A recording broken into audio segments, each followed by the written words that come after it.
comment ils vont? 2 tours. C'est ce qui a manqué à Lando Norris à Imola. J'ai même l'impression qu'il aurait dû gagner. Pas vous? En tout cas, il a fait transpirer Max et c'est bon signe pour la suite de la saison. On va évoquer les enseignements de cette course dans cette vidéo. Ce week-end, c'était le Grand Prix d'Émilie-Romagne à Imola, et c'est Max Verstappen qui s'est imposé devant Lando Norris et Charles Leclerc. Allez, on en parle. Pour ne rien rater de ce qui arrive sur la chaîne, abonne-toi, laisse-moi ton plus grand pouce levé et profite de la vidéo.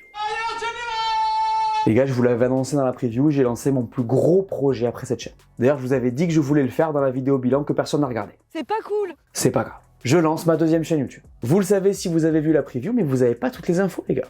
Et je vais vous les donner. La chaîne s'appelle Lucas Raconte, et donc sur cette nouvelle plateforme, je vais vous raconter des folles histoires de sport, et plus si affinité. On ne sait pas de quoi demain est fait. Il y a des sujets incroyables, ça me passionne de ouf. Dans les prochaines semaines, on va pas mal parler des JO. Je suis sûr que ça peut vous intéresser. Pour tout vous dire, ça fait à peu près 1 an qu'on travaille là-dessus. Ça a charbonné vraiment très fort pour vous sortir le projet.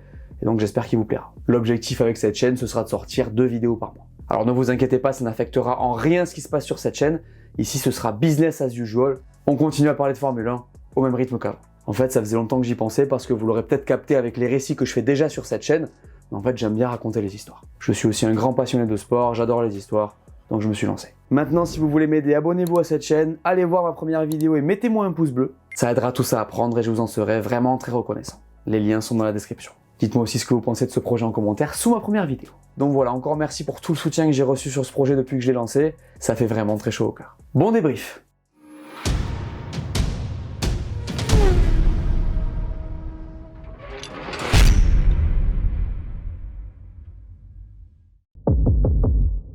Ma note pour ce Grand Prix d'Émilie-Romagne, c'est 2 sur 5. Entre nous les gars, ça a été rompiche à souhait cette histoire. Perso, pendant la course, c'était comme ça. Enfin pas loin. Franchement, s'il y en a qui ont kiffé cette course là, dites-moi en commentaire et expliquez-moi pourquoi. Avant les 5 derniers tours, bien évidemment. Justement, c'est le finish qui a vraiment pimenté cette histoire. Ça fait du bien. La vérité, c'est qu'aujourd'hui en Formule 1, mine de rien, c'est serré, et Imola l'a montré. Ce tracé a aussi montré qu'après Monaco, c'est le pire circuit pour doubler, mais bon, c'est comme ça, c'est la ville d'origine de Stefano Domenicali. J'aime beaucoup le circuit quand même, calmez-vous, je vous vois venir. Bref, un Grand Prix qui s'est réveillé et qui nous a sorti de la sieste. Jetons maintenant un œil au classement. Max vainqueur devant Lando et Charles, Piastri P4 devant Sainz, Lewis Hamilton est P6, Russell P7, Checo est P8 dans sa Red Bull, Stroll est 9, et c'est Yuki qui complète ce top 10. Le vainqueur de ce Grand Prix, c'est Max Verstappen. Mais ça n'a pas été si facile. Alors comme ça, on voit Paul victoire, on n'a pas vu la course, on peut se dire, bon, un grand classique, une masterclass, rien de tout ça. Red Bull a été dans le dur tout le week-end, à tel point que jusqu'au qualif, on avait l'impression qu'ils étaient la 3e force du plateau. C'était sans compter sur leurs ingés et sur leur génie. Ce qu'a fait Max ce week-end à Imola, c'est un truc de champion. Il a réussi à remettre la voiture dans le droit chemin avec son équipe, il a été chercher une pole inespérée, maintenant tout le monde le sait, et donc il a tenu tête à un Lando Norris qui lui mettait une pression de folie dans les derniers tours de ce Grand Prix. Je vous rappelle qu'il passe à un track limite de prendre 5 secondes de pénalité, et forcément ça rentre dans l'équation. Pression maximale. Je pense qu'on peut dire que pour la première fois depuis longtemps, Max et Red Bull ont été challengés vraiment à la régulière. Pas de safety car cette fois, vous l'avez remarqué. Tout ça pour vous dire qu'encore une fois, c'est le pilote qui fait la différence. Mettre la voiture en pole à Imola, c'est plus qu'une option pour la victoire. Il l'a fait. Il a résisté à tout malgré les faiblesses de la voiture sur les hards par rapport à la McLaren. Et pour la première fois depuis longtemps, on l'a vraiment vu célébrer. Notez d'ailleurs que Max a fait tout ça en participant aux 24 heures du Nürburgring virtuel et en les gagnant. Si l'insolence avait un visage, elle aurait probablement celui de Max. Il peut prendre ça comme un compliment. Côté Perez, c'est le début de la saison des grillades, les gars. Ça y est, Checo était nulle part ce week-end à Imola. Il a passé la dameuse en FP3 et pendant la course. Il nous a fait une Pérez en sortant dès la Q2, se faisant battre par les 2 pilotes Racing Bulls au passage, et donc il nous a sorti un stint en médium très moyen. Sans mauvais jeu de mots comme d'habitude. Tout ça pour finir P8. Donc voilà, pas si étonnant le concernant pour moi, si la voiture est loin d'être devant, il est pas bien. Mais bon, malgré le fait qu'on ne puisse pas dépasser sur ce tracé, je pense qu'on aurait pu en attendre plus de lui. Bref, merci Max, mais il ne pourra pas sauver les meubles à chaque fois vu ce qui a l'air d'arriver derrière. Le maxi top de ce Grand Prix et le motif d'espoir pour une bataille cette saison, c'est McLaren. Il a manqué 2 tours pour aller chercher la victoire. Je cite Lando quand je vous dis ça. Alors loin de moi l'idée de voir ce résultat négativement pour McLaren, bien au contraire. Mais je pense que Norris aurait pu ou aurait dû aller chercher cette victoire. Alors on est à Imola, c'est très compliqué de doubler, mais franchement sur la fin de course, il y a vraiment un delta hallucinant entre la McLaren et la Red Bull. Du coup je me dis que si on se débrouille pour ne pas le faire sortir derrière Perez après son arrêt, il y a peut-être moyen d'aller chercher quelque chose. Après avec des si, Lewis Hamilton ne tire pas tout droit à Bakou en 2021. J'avoue elle fait mal. Mais bon vous avez compris. Après j'ai pas envie de partir sur cet angle-là. j'ai plus envie de souligner la marche de ouf qu'avait la McLaren sur la Red Bull sur la fin du stint en dur. Jamais j'aurais imaginé que Norris aurait pu être allumé comme ça. J'avais pas l'impression que McLaren avait ça sous la pédale, et vu à quel point tout le monde a galéré sur les pneus, ça veut vraiment dire quelque chose. En fait, ils ont littéralement confirmé ce qui s'est passé à Miami, c'est-à-dire qu'ils ont réussi à se hisser au niveau de Red Bull. Les gars, je vous rappelle que sans l'aspiration d'Hülkenberg, Max part derrière Lando. Hein.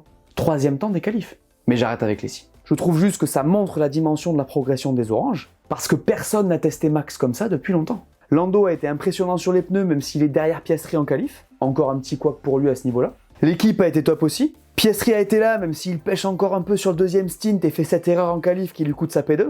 Les gars, je suis très agréablement surpris par la tournure que prennent les choses. Je fais gaffe à ce que je vous dis, mais j'ai l'impression que Red Bull a de moins en moins de marge, et que McLaren a l'air d'avoir les clés pour les perturber. Je sais pas vous, mais j'ai une hâte monumentale de voir ce qu'ils vont faire sur les prochains GP. D'ailleurs, j'ai une question à vous poser, mais c'est la question du jour. Bougez pas.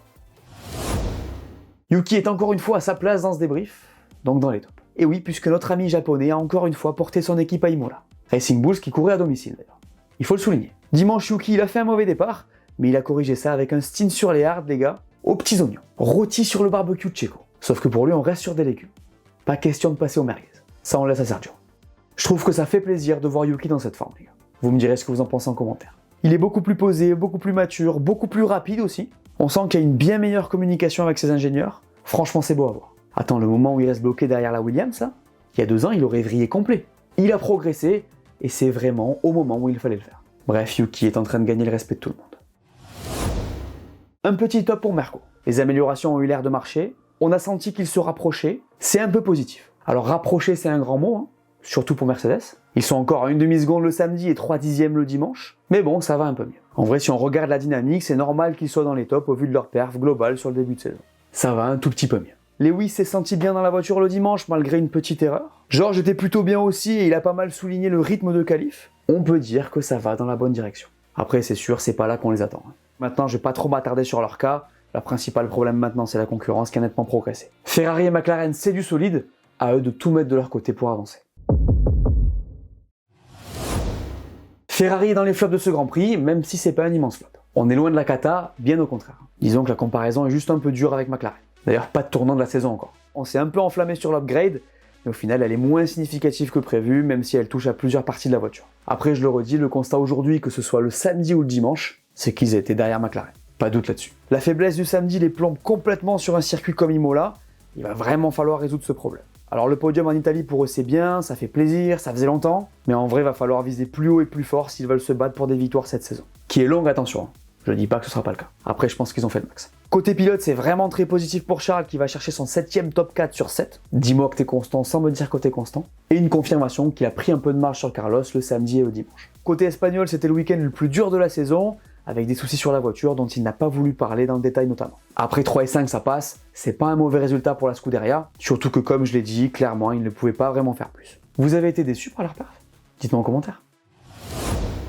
C'était la galère totale pour Aston à Imola. Un week-end ultra compliqué, malheureusement symbolisé par la forme de son leader. Fernando, c'était probablement son pire week-end sous les couleurs d'Aston. Attends, P19 en qualif, dernier au damier, c'est même plus que ça pique là, c'est juste insoutenable. Bon, pas vraiment de surprise sur la dynamique, mais avec eux là c'est dramatique. Ils sont à des années-lumière des top teams. Le pire c'est qu'il y a eu des améliorations, hein. Le package n'a juste pas marché. Alors Fernando a dit que les soucis qu'il a rencontrés ne sont pas liés aux évolutions. Ok, mais bon il a quand même tapé en FP3, manqué énormément de rythme. Je sais pas trop quoi en penser. En tout cas ça ne rassure pas pour la suite de la saison.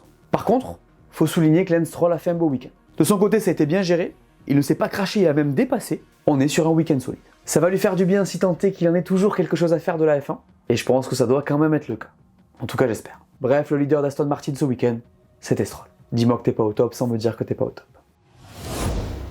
Dans les flops de ce Grand Prix évidemment, Williams. Je parle d'eux peu souvent, je pense que c'est le moment, parce que ça va pas du tout. Albon DNF, Sargent 17. L'un sait qu'il va perdre son baquet, l'autre sait qu'il va le garder. Je sais pas lequel se sent le mieux, hein. J'exagère bien évidemment, mais cette équipe est nulle part les gars. Parce que même si Albon avait eu du rythme, ce qui n'était pas le cas, ils ont mal serré une roue et pris une pénalité pour bien ruiner leur course. Alors ils ont déclaré avoir utilisé la course comme une séance d'essai. Albon a dit qu'il s'était senti bizarrement bien dans la voiture, mais franchement dans le paysage global de cette saison ça fait un peu tâche tout ça, hein. Alors ils ont beau dire qu'ils sont en reconstruction et que ça va fonctionner, James Wolfe nous vend cette équipe comme un vrai projet, mais là c'est compliqué, ça a pas l'air de marcher, et franchement j'ai hâte de voir la direction qu'ils prennent. Parce que ce qu'on a vu à Imola chez eux encore une fois, C'est vraiment pas fameux. Hein. On n'est peut-être pas forcément sur une régression, mais la concurrence a tellement progressé que tout ça fait tâche quoi. Bref, pour eux c'est compliqué, et j'ai vraiment du mal à les voir se relever.